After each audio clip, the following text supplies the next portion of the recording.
In this example, I'm going to lead you through the entire setup of the ScopeLink, as well as show you the data alignment and some decisions that you can make. I've hooked up to an SPI bus and I've taken a trace here, and presently the ScopeLink is disabled, and I'm going to enable it and then edit the channel settings inside the waveform window here to get different results. So let's start by choosing the Edit ScopeLink Wizard menu command, and the first thing you have to do is choose the Agilent. I have an Agilent 1024 DSO, a low-end model with not a whole lot of memory, but it's adequate. This is the only device I have on the Agilent I/O libraries, and if you do not see a scope listed here, go back to the Visa and verify that the device is connected and that either the Tech Visa or the Agilent I/O connection expert can see the device. But in this case it can, and there it's listed. So I've connected the BNC from the GoLogicXL, the ScopeLink cable, from the GoLogicXL to the external trigger, so I'm going to choose that. Here's a reminder that you actually have to connect it up, and everything is already connected for me. Now I have scope channel 1 is connected to the clock, which is not a good choice for most cases. The data line is on channel 2, and the same thing with the spare GoLogicXL channels. A0 is connected to the clock, and A1 is connected to the MOSI signal. So that's what I'm going to use to synchronize for the final synchronization of the scope and analyzer data. And that's it. It's now ready to capture some trace data, and if I hit the go button,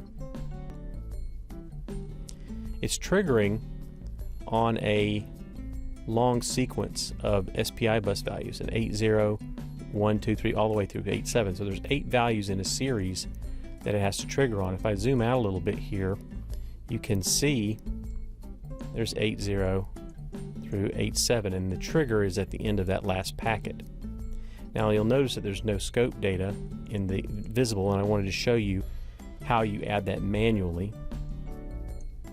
So if I add scope data, probe 1 is in gray.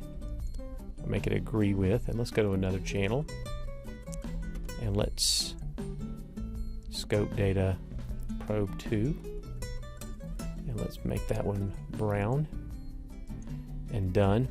And unless the channel is visible in the waveform window, I really wanted to stress this, it will not be downloaded, it will not be turned on in the scope, it won't be captured. So you have to put it in the waveform window. And I've just started another trace. It's downloading the logic analyzer, then the scope data. And now you see the capture.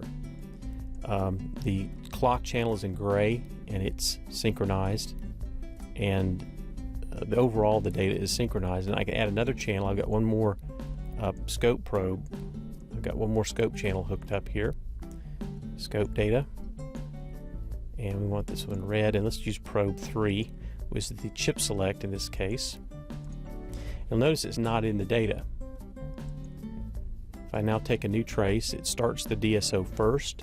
The DSO waits for the logic analyzer trigger, and when the GoLogic triggers, it detects this long sequence of SPI values. And here you can see the chip select signal also in the scope data. I had a bit of trouble when I was setting this up with the auto scale of the scope, and I think it was a problem with the scope.